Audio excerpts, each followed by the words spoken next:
Sorry, car सोच सकती है खुद से। हम उसको वो बताएंगे, अब वो नेक्स्ट टाइम वो डिसीजन खुद ही से लेंगे। Exactly. Oh my love, industry की दुनिया में पाकिस्तान पीछे से पीछे ही रहता चला गया। हमें नहीं पता कि इसकी मेन वजह क्या रही। ये हमारे अपने ही काम थे या हमारी पॉलिसीज़। गवर्नमेंट ने हमारा साथ दिया या नहीं दिया, या पॉलिसीज़ बनाने वालों ने टेक्नोलॉजी को अपनी प्रायोरिटी रखा या नहीं रखा, हम नहीं जानते। लेकिन हम इसका हल ज़रूर बनाना चाहते हैं। हम इसे हल करके अपनी आने वाली नस्लों को आगे बढ़ाना चाहते हैं। इसी सिलसिले में हमारे साथ आज मौजूद हैं हमारे 3 गेस्ट हैं, इंडस्ट्रियल एंड R&D स्पेशलिस्ट हैं। हम उनसे आज पूछेंगे, कहते तो ये हैं कि उनके पास सलूशन है, जानते हैं क्या सलूशन है। अस्सलाम वालेकुम।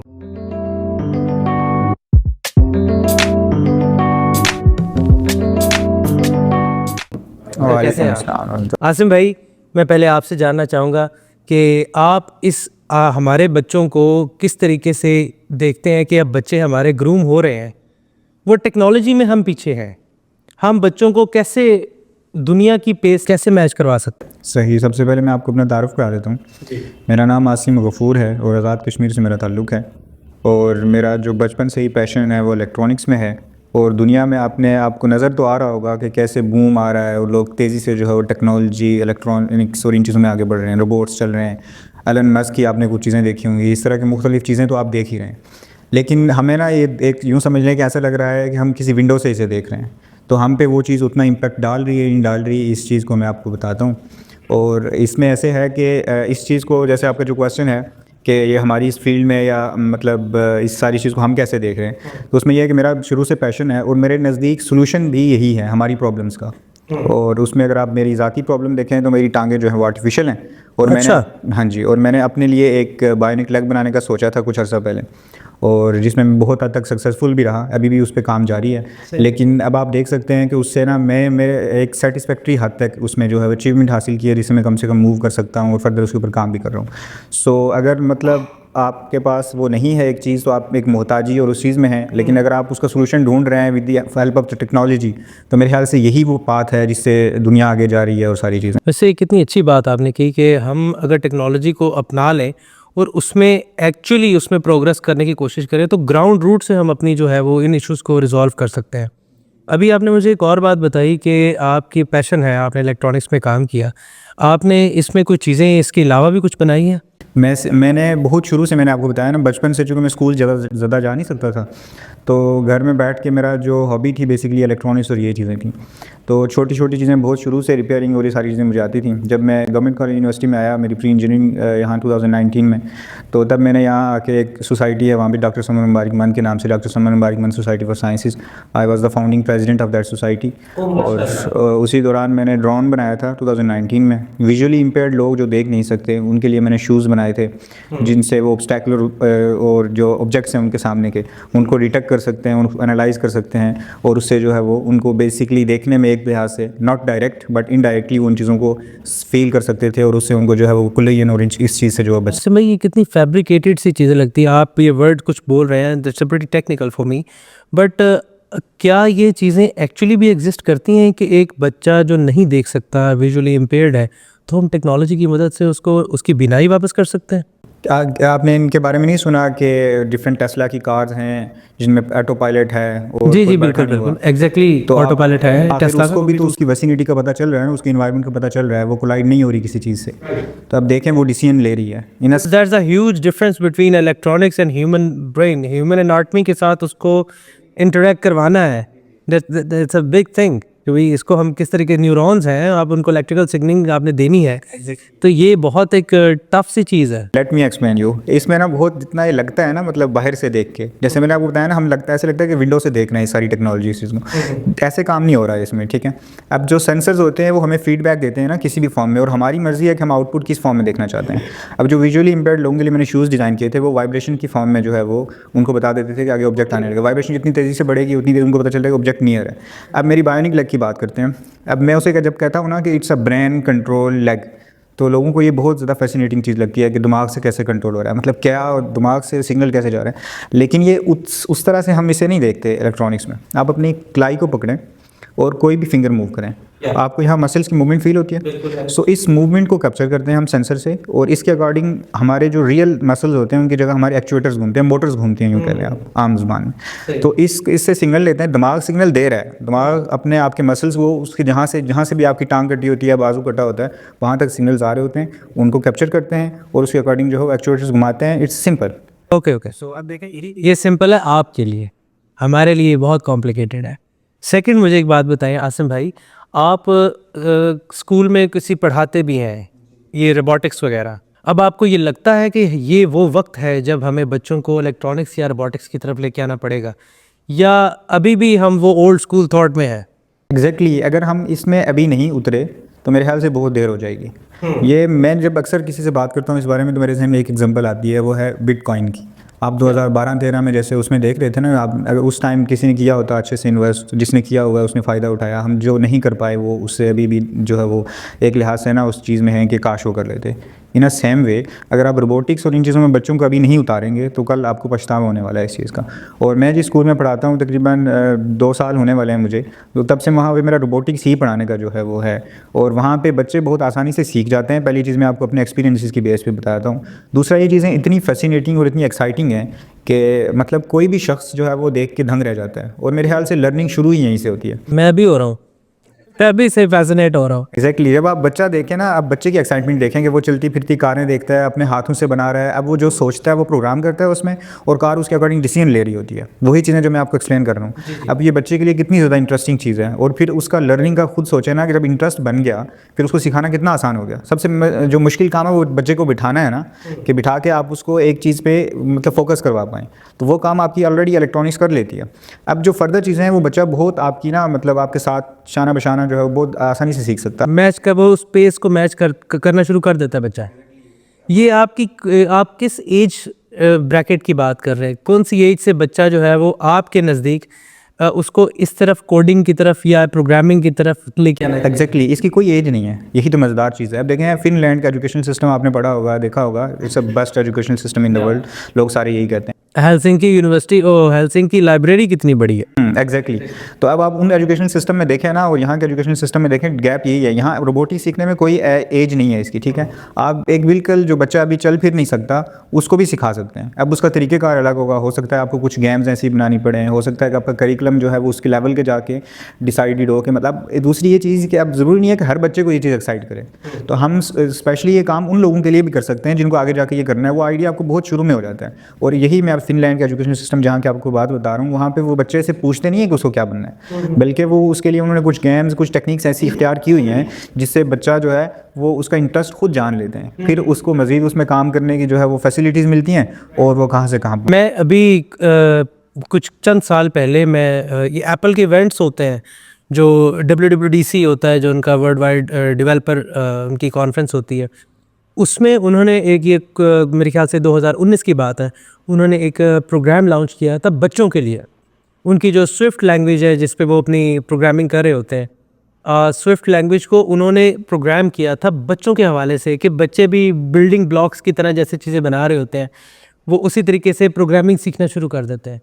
तो अगर वो कर रहे हैं, उनको लग रहा है कि बच्चों को ये अब करवाना चाहिए, तो हम अभी इतना पीछे क्यों हैं? हाँ, उसमें एक बहुत आम चीज़ जो आपने कभी पता नहीं आपने ऑब्ज़र्व की है कि नहीं की, लेकिन मैंने किया है कि जब मैं बहुत छोटा था तब जो बुक्स चल रही थी, आज जब मैं मतलब इतना मतलब यंग हो गया हूँ तब भी मेरी ना देखें बुक्स आज भी वही चल रही हैं। अगर कुछ चीज़ चेंज होती है तो वो उनके बाहर का जो कवर है बुक्स में सिर्फ वही चेंज होता है। आपने ये चीज़ देखी होगी, ऑब्ज़र्व की होगी। अब नया कुछ नहीं आ रहा। अब मुझे नहीं पता वो कौन लोग हैं जो डिसाइड करते हैं एजुकेशन के हमारे के पैरामीटर्स और कौन से चैप्टर्स होने चाहिए, दुनिया में क्या चल रहा है। हमारी आपने बुक्स देखी हैं कि आपका बच्चा पढ़ के आ रहा है हकीकत में, क्या वो वाकई अपडेटेड चीज़ें पढ़ भी रहा है या नहीं पढ़ रहा। तो इस बारे में जो है वो मेरी भी इतनी नॉलेज नहीं है कि लोग ये कैसे डिसाइड करते हैं, लेकिन मुझे इतना कम से कम पता चल रहा है कि दुनिया जो है वो ये नहीं पढ़ा रही। अब तो हमारे पास इंटरनेट की रसाई है, आप में से हम में से हर शख्स देख सकता है कि दुनिया क्या पढ़ रही है, लेकिन दुनिया वो नहीं पढ़ रही है। आपको अगर खुद से डिसाइड करना है तो आप खोलें गूगल, जाके देखें कि लोगों के बच्चे क्या पढ़ रहे हैं, क्या हमारे बच्चे वो पढ़ रहे हैं। बिल्कुल। मैं I am sorry to interrupt you कि मैं अगर अभी देखूं कि जो 9वीं 10वीं क्लास या मैट्रिक तक के कोई बच्चे हैं, वो बच्चों को अगर मैं कंप्यूटर की उनकी क्लास देखूंगा ना, तो वो कंप्यूटर की क्लास में जो माउस उसको एज ए इनपुट डिवाइस है, और वो माउस भी वो बॉल वाला है, वो उनको पढ़ाया जा रहा है यार।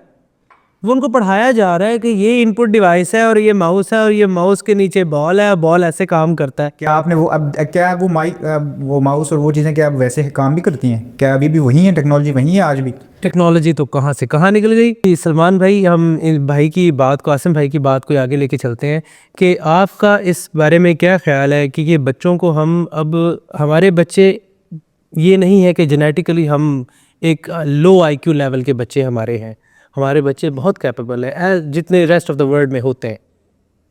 क्यों हमारे बच्चों को ये वो फैसिलिटीज़ नहीं मिल रही? वो क्या चीज़ें हैं जिनसे वो अभी भी, मैं अक्सर अपने पिछले एक पॉडकास्ट में मैंने बात की थी हमारे टीचर से कि is it about our education system या हमारे बच्चों का आईक्यू कम है? इसके अंदर मैं आसिम की ही बात को कंटिन्यू करूंगा और इनकी बात को मैं कंक्लूड करने की कोशिश करूंगा। जो फिनलैंड के तलीमी निज़ाम के हवाले से इन्होंने कहा, फिनलैंड का जो तलीमी निज़ाम है वहाँ पे एप्टीट्यूड बाय सिलेक्शन है सबकी। अब right person for the right job जब आपने उठा लिया, then you can work on them. तो सबसे पहला कदम, सबसे पहली सिलेक्शन हमारी इनिशियल एजुकेशन सिस्टम में होनी चाहिए, जहाँ पे आप हर एक को एक ही रैंक के अंदर ना रख के जज करने की कोशिश करें। आप इसमें कैसे हेल्प कर सकते हैं अब हमारी बच्चों की? इसमें आप इसकी एप्टीट्यूड वाइज इस तरह की आप चीज़ें इंट्रोड्यूस करवा सकते हैं जो मल्टीपल टैलेंट्स को उभार के सामने ला सके। ज़रूरी नहीं कि रोबोटिक्स की हो, ये कुकिंग की भी हो सकती है, ये राइटिंग की भी हो सकती है, फिर आप उसके ऊपर काम करें।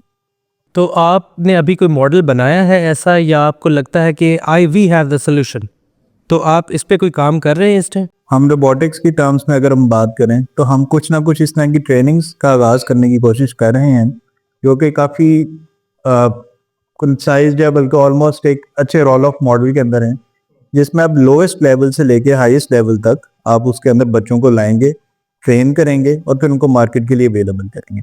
और वो मार्केट जोन सी है, वो कमर्शियल मार्केट नहीं है, वो डेवलपमेंट और एंटरप्रेन्योरशिप की मार्केट है उसके। तो ये कोई कुरिकुलम का हिस्सा आप बनाना चाहते हैं कि ये ऐसे जैसे शॉर्ट कोर्सेज होते हैं, जो ट्रेनिंग्स हैं, ये उसका कोई हिस्सा आप बनाना चाहिए कि बच्चों को वालदैन लेके जाएंगे आपके पास कि जी हमारे बच्चों को ये training they the? Is it something like that?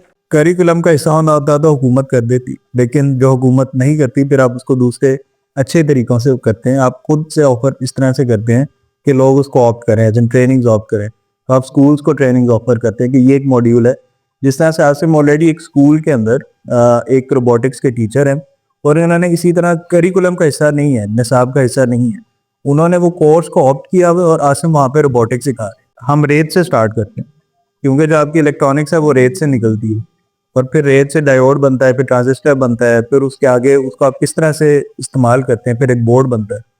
उस बोर्ड की डिफरेंट टेक्निकलिटी होती है, वो बोर्ड सोच सकता है, उसको आर्टिफिशियल इंटेलिजेंस कहते हैं। फिर उसको किस तरह से अपने तर्ज पे आपने इसकी सोच को डेवलप करना है, उसको प्रोग्रामिंग कहते हैं। तो हम प्रोग्रामिंग सिखाते हैं, फिर आपका बोर्ड एक ऑर्गेनिज्म के तौर पे चलना शुरू हुआ। Let me add something to what Salman and Asim said. So मैं यहाँ पे रिप्रेजेंट कर रहा हूँ बेसिकली न्योलसिस को भी। तो अब मैं न्योलसिस का सीईओ और सीटीओ हूँ। उसके बेसिकली दो सेक्टर हैं। एक तो यूजुअल सेक्टर जो कंपनीज का होता है, being service providing company in the field of electronics and embedded systems और रोबोटिक्स कंट्रोल सिस्टम्स।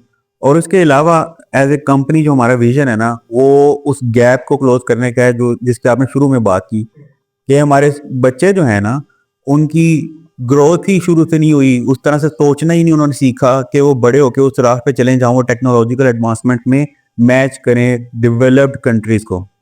तो न्योलसिस क्या कर रही है उस बारे में? न्योलसिस जो है वो 3 टियर ट्रेनिंग्स ऑफर कर रही है। Number 1 is school level training, जिसमें हम बच्चों को रोबोटिक्स और बेसिक प्रोग्रामिंग सिखाएंगे, ठीक है, जिसका पार्ट आसिम ऑलरेडी है।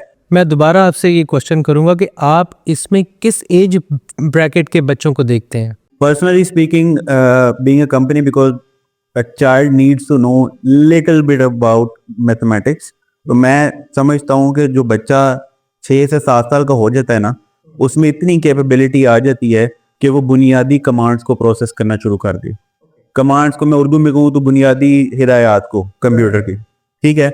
उस एज से शुरू करके हम उनको इस लाइन पे लगा सकते हैं कि वो बेसिक फैसिलिटीज के साथ ये बुनियादी जो भी चीज़ें हैं इलेक्ट्रॉनिक्स की, उनको इस्तेमाल करना सीखें। पहला स्टेप होता है, जब भी देखें कोई भी बंदा नई फील्ड में जाता है ना, उसे उस फील्ड को इस्तेमाल करना आना चाहिए। If you are not a good user of the technology, you can not be a good developer of the technology. पहली बात ध्यान में रखें। दूसरी चीज, स्कूल लेवल में जो है डिफरेंट सतहों पे डिफरेंट क्लासेस में डिफिकल्टी लेवल बढ़ाया जाता है, ठीक है, to the point where they are graduating from the school. उसके बाद हमारी बारी आती है कॉलेज और यूनिवर्सिटी लेवल पे। कॉलेज को फिलहाल हम टारगेट नहीं कर रहे, उसकी वजह ये है कि कॉलेज जो है ना उसके अंदर मार्जिन नहीं होता इतना, उनका एक सेट पैटर्न होता है जिसके बाद उन्होंने बच्चों ने इमीडिएटली यूनिवर्सिटी में जाना होता है। लेकिन यूनिवर्सिटी एक ऐसी जगह है जहां पे उनके पास बहुत ज्यादा मार्जिन होता है एक्सटेंडेड स्किल्स हासिल करने का। तो वहां पे नियोसिस दो काम कर रही है। Number 1, advanced electronics and robotics trainings, जिसमें मैं इस कीवर्ड को स्पेसिफिकली लेना यूज करना चाहूंगा, ब्रेन्स बिहाइंड मशीन्स। वो हम सिखाते हैं how to put brains into machines. Okay, तो ये आपने किसी एक बने हुए कोर्स का मॉडल उठाया है कि आपने खुद ही से डिज़ाइन किया है फ्रॉम वेरी ग्रास रूट? कि एक तो होता ना कि हम जैसे फॉर एग्जांपल बाहर एक मॉडल काम कर रहा है, इट्स वेल टेस्टेड और वहाँ पे अच्छे तरीके से काम भी कर रहा है, ठीक है, तो हम अब उसको अडॉप्ट करके हम पाकिस्तान में लेके आ रहे हैं। एक तो ये फेज़ होता है। एक होता है कि हमने एक चीज़ को एनालाइज किया, अब हम उसको सोल्यूशन ढूंढा, अब हम उसको वाइड स्प्रेड कर रहे हैं।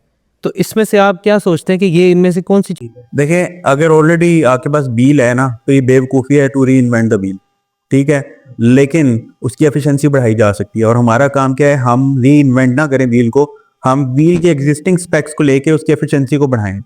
बट दैट मीन्स इज, मैं ऑलरेडी बाहर रह के आया हूँ 8 साल, मैंने दुनिया के टॉप सेमीकंडक्टर कंपनी में बहुत लंबा टाइम सर्व किया है, तो मुझे पता है कि वहाँ पे क्या रिक्वायरमेंट्स होती हैं। तो मैंने वहाँ के मॉडल भी देखे हैं। मैं इवन वहाँ पे एक one of the best candidate था to teach in a technical university. तो मैंने वो नहीं की क्योंकि समहाउ मुझे पाकिस्तान में आके सर्व करना था। अब मुझे पता है कि उनका मॉडल, वो आप पिछले पॉडकास्ट में बता चुके हैं कि पाकिस्तान आके क्यों सर्व करना। जी, तो अब वो चीज ये है कि मॉडल उनका हमें पता है। यहाँ पे एक बहुत बड़ा गैप है जिसकी वजह से अक्सर यूनिवर्सिटीज एडवांस एजुकेशन दे ही नहीं पाती। उसका गैप क्या है, हमारे जो एजुकेशन सेक्टर में टीचर्स है ना, उनको ही, उनके पास ही स्किल्स नहीं है हार्डवेयर को हैंडल करने की। हम जब यहाँ रोबोटिक्स की बात करते हैं या ब्रेन्स बिहाइंड मशीन्स की बात करते हैं, तो आपके पास इतनी स्किल्स होनी चाहिए कि आप हार्डवेयर को खुद हैंडल कर सके, तभी आप आगे सिखाएंगे ना। और हम कौन है, हम इंडस्ट्रियल R&D स्पेशलिस्ट हैं, हमारा तो डेली का काम है। तो हमसे बेहतर वही लोग सिखा सकते हैं जो हमारी तरह इंडस्ट्री में हो, जिनको हमसे ज्यादा टाइम गुजर गया या जिनका एक्सपोजर हमसे ज्यादा है। अगर देखें, मैं ये नहीं कह रहा कि सभी टीचर्स के एक्सपोजर नहीं होता, अक्सर टीचर्स इंडस्ट्री में इन पैरेलल सर्व कर रहे होते हैं, लेकिन स्टिल अगर क्वांटिटी में होते तो इतना बड़ा गैप ना होता। Sorry to interrupt you Junaid, Junaid भाई, मुझे लगता है कि हमारे यहाँ पे टीचर को उस लेवल की एक तो एजुकेशन है नहीं, और अगर है भी तो उनको जिस उम्र से है ना वो उम्र गुजर चुकी है। अब मैं ये समझता हूँ कि टेक्नोलॉजी की दुनिया का जो 1 साल है ना, वो हमारी एक्चुअल दुनिया के 10 साल के बराबर है। तो जो वहाँ से 1 साल पीछे रह गया ना, वो 10 साल पीछे चला गया। आप इसमें कुछ ऐसा समझते हैं? मैं एग्री करता हूँ टू सम एक्सटेंट। उसकी वजह ये है कि हमारे जो टीचर्स हैं, इवन जो बाहर से पढ़ के भी आ जाते हैं ना, वो इस माहौल में आके इसी के जैसे हो जाते हैं, इसी रंग में रंग जाते हैं। स्किल उनके पास अगर कोई होती भी है ना तो जंग लग जाता है। सबसे बड़ा मसला क्या है कि हमारे टीचर्स जो हैं इंडस्ट्रियल कोलैबोरेशन से बहुत दूर हैं। मेरे बहुत से दोस्त हैं जिन्होंने PhD की नेदरलैंड्स में, TU डेल्फ्ट से, TU आइंधहोवन से और इवन KTH वगैरह से। मैं वहाँ पढ़ता रहा हूँ और रिसर्च भी मैंने की है। मैं लकीली मैंने इंडस्ट्रियल रिसर्च ही ज़्यादा की है, तो वो बहुत अच्छी होती है।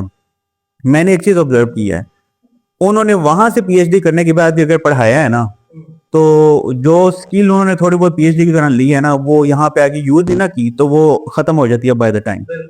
एक और इम्पोर्टेंट चीज ये है कि आप PhD कहीं जहां से मर्जी कर लें, आपको इंडस्ट्रियल लेवल की स्किल मिल ही नहीं सकती जब तक आप इंडस्ट्री में सर्व नहीं करेंगे। राइट, एकेडमिक्स एक और चीज़ है और इम्प्लीमेंटेशन एक और चीज़ है। और इसमें एक इम्पोर्टेंट फैक्टर है, हमारे यहाँ पे ना सिर्फ यहाँ पे बल्कि यूरोप अमेरिका में सब जगह पे एक बड़ी कॉमन चीज है, लोग जो है ना एकेडमिक्स को बहुत ज्यादा ना बगैर ब्रेक के कंटिन्यू जब करते हैं ना, तो उनका इंडस्ट्री वाला एप्टीट्यूड ही नहीं रहता।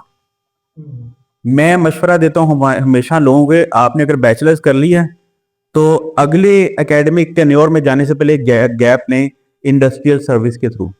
2 साल 3 साल 1.5 साल, चाहे आपने एमएससी की है बैचलर्स किया है, इससे एटलीस्ट आपको रियलिटी चेक मिलता है कि दुनिया में चल क्या रहा है। उसके बाद आप जो अगली स्टेज पे जाना चाह रहे हैं, आप क्या वही करना चाहते हैं कि नहीं। मैं यहाँ इंटरप्ट करूँगा कि आप बाहर रह के आए हैं, काफ़ी टाइम आपने बाहर गुजारा है, तो आपने पाकिस्तान में जो इस टाइम गैप्स हैं टेक्नोलॉजी को लेके, हम उनकी टेक्नोलॉजी अभी पाकिस्तान में ला ही नहीं सके, इसमें हमारी गवर्नमेंट का ज़्यादा इशू है कि हमारे लोगों का ज़्यादा इशू है? असल में प्रॉब्लम ये है कि जब हमारे यहाँ से ब्रेन ड्रेन होता है ना, वो ब्रेन गेन वापस होता ही नहीं है। वो जो ड्रेन हुआ है, अगर गेन होना शुरू हो जाएगा ना, अगर जैसे मैं हूँ, मेरी तरह अगर लेट से 20% लोग भी वापस आने शुरू हो गए ना, तो वो टेक्नोलॉजी ऑटोमेटिकली इधर ट्रांसफर हो जाएगी। क्योंकि ये जो नॉलेज हमारे पास है ना, जो हमने रिसर्च की है उन लोगों के लिए, वही तो हम वापस लेके आएंगे। अगर ब्रेन गेन ही नहीं होगा तो ये गैप बढ़ता ही जाएगा। बिल्कुल, जैसे आसिम भाई ने भी मुझे एक हमें डेमो भी दिखाया था गाड़ियों का, तो वो इन्हें रिमोट कंट्रोल ये पाकिस्तान में बनाई खुद से, ठीक है, ये बिल्कुल बूट स्ट्रैप से खुद शुरू करके बनाई। तो अगर मैं उसकी जो एप्लीकेशंस हैं वो इंडस्ट्रियल लेवल पे या बड़े लेवल या रिसर्च लेवल की एप्लीकेशन को अगर हम 1 मिनट के लिए साइड पे रख दें, बहुत से ले मैन की तरह अगर मैं सोचूं, तो बच्चों की जो गाड़ियां भी हम बनाते हैं ना, टॉय कार्स हैं, वो टॉय कार्स भी हम चाइना से इंपोर्ट कर रहे होते हैं। हम ये होम में अपने घर में अपने पाकिस्तान में ये क्यों नहीं बना सकते, जबकि हमारे पास इतने टैलेंटेड बंदे हैं जिनके पास कुछ नहीं, वो अपने सेल्फ रिसोर्सेज से एक बना सकते हैं एक चीज़। तो अगर वो फंडेड होंगे तो क्या क्या कमाल कर जाएंगे। ये आपने जो आखिरी बात की है ना, यही इसका हल है, फंडिंग का। उसकी वजह मैं आपको बता देता हूँ। देखिए 2010 में जब मैं अपना थीसिस कर रहा था ना, तो मैंने रिमोट कंट्रोल वाली गाड़ी खुद बनाई थी और उसमें कुछ एडवांस फीचर्स भी थे, ठीक है। उसकी वीडियो भी मेरे पास आज भी पड़ी हुई है, वो मैं जरूर करूंगा। वो देखने में एक बहुत बैरन सी कार लगती है, लेकिन उसके ऊपर एक ब्रेड बोर्ड है, कंपोनेंट वायरिंग, लाइव वायरिंग है और वो चल रही है वायरलेस, बड़ी जबरदस्त। प्रॉब्लम क्या है, ऐसी चीजें क्यों प्रोडक्शन में नहीं जाती। ये टॉयज एक बहुत बड़ी इंडस्ट्री है दुनिया की। पाकिस्तान सिर्फ अगर टॉयज ही प्रोड्यूस करना शुरू कर देना तो इतना रेवेन्यू कमाएगा ना, तो उसको रॉकेट बनाने की जरूरत ही नहीं है। क्योंकि देखे ना पाकिस्तान में कितनी शॉप है टॉयज की। द पॉइंट इज, हमारे यहाँ पे मैन्युफैक्चरिंग इतनी महंगी कर दी गई है कि ये चीजें आइडिया स्टेज तक की दब के रह जाती हैं। जब तक आपकी मैन्युफैक्चरिंग सस्ती नहीं ना होगी, तब तक या आपके जितने मर्जी आइडियाज हों, ये सरफेस लेवल पे आ ही नहीं सकते। अच्छा, इसमें ना मैं एक चीज़ और ऐड करना चाहूँगा। आप जिन कार्स को कह रहे हैं ना कि ये टॉयज़ और वो सारी चीज़ें, वो एक अलग चीज़ यहाँ से ज़रूर निकलती है, लेकिन हमारा मकसद बच्चों को टॉयज़ बनाना सिखाना नहीं है। टॉयज़ वो मार्केट से ख़रीद सकते हैं, उनमें और हमारे सिस्टम में यही जो चीज़ हम सिखाना चाहते हैं ना, वो ये अलग है। बेशक वो दिखने में कार लगती है, अब आप उस कार को सोचना सिखा सकते हैं। अब वो कार अपनी मर्ज़ी से जो बच्चा चाहेगा ना, उसके अकॉर्डिंग डिसीजंस लेगी। जैसे ये लाइन फॉलोअर आप देख रहे हैं, अब ये एक लाइन के ऊपर चल रही है, इसमें अब डिफरेंट लाइंस, डिफरेंट तरह के टर्न्स आएंगे, बच्चा उसको चलना सिखा सकता है, 90 का टर्न ले रही है नहीं ले रही है, वो सारी चीज़ें हैं। इसके अलावा अभी इसी कार को मज़ीद आप मॉडिफाई करके, जैसे मैंने आपको कहा टेस्ला की तरह के, आप इसके गिर्द डिफरेंट सेंसर्स इम्बेड करते हैं और फिर वो कार अपने इन्वायरमेंट को जानती है, उसके अकॉर्डिंग डिसीजंस ले सकती है। ये जो डिसीजन लेना सिखाना है, इसमें प्रोग्रामिंग भी इन्वॉल्व है और हार्डवेयर में आपके ये सारी चीज़ें जो ये बच्चे बना सकेंगे। एग्जैक्टली जिस स्कूल में पढ़ाता हूँ वहाँ बच्चे बनाते हैं। अब मज़ेदार ये चीज़ है, मैं आपको एक इंटरेस्टिंग चीज़ बताता हूँ। अपने सॉरी, कार सोच सकती है खुद से, हम उसको वो बताएंगे, अब वो नेक्स्ट टाइम वो डिसीजन खुद ही से लेगी। ओह माय लव, ये बहुत बेसिक चीज़ें हैं, यही मैं चीज़ें बता रहा हूँ आपको। अच्छा, इससे हट के मैं आपको बताता हूँ, जब बच्चों को आप ये सारी चीज़ें बेसिक सिखाते हैं, बच्चे नए चीज़ें सीखते हैं, नए उनके जहन में आइडियाज़ आते हैं जो कि हम लोगों के लिए सीखने की चीज़ होती है। अब मैं आपको इंटरेस्टिंग चीज़ बताता हूँ। ग्रेड 5 में मैं पढ़ा रहा था, तो वहाँ पे मैंने एक दिन रैंडमली उनसे कहा था कि अब आपने ये सारा कुछ सीख लिया, अब आपको क्या लगता है कि कहाँ इंप्रूवमेंट की ज़रूरत है। अब देखें, जहाँ जहाँ बात आती है इस तरह की चीज़ें, आप कोई भी आइडिया सोचेंगे ना नया, दुनिया में किसी न किसी ने इंप्लीमेंट किया होता है, उसमें कोई ना कोई चीज़ें होती हैं। अब बच्चे की नज़र से मैं आपको बता रहा हूँ, मैंने बच्चों से रैंडम कहा था कि आप अपने अपने आइडियाज़ लिखेंगे, ठीक है। अब वहाँ पर बड़े इंटरेस्टिंग आइडियाज़ थे।